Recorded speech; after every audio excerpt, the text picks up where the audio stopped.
So I wanted to document this thing to kind of prove my point on this light switch.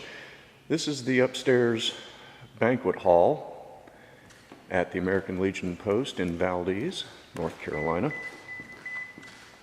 And this is the men's room here, or gentlemen, as the case may be. We have two doors.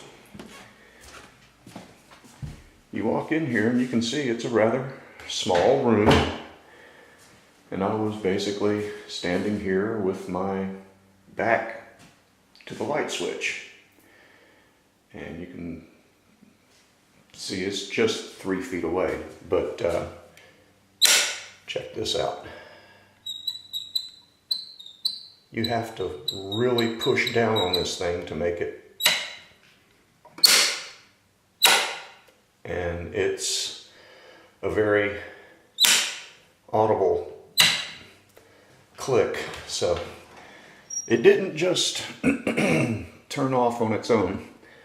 It was turned off. So anyway, wanted to show you that. And once again, one more look around.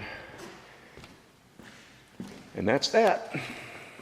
Believe it or don't.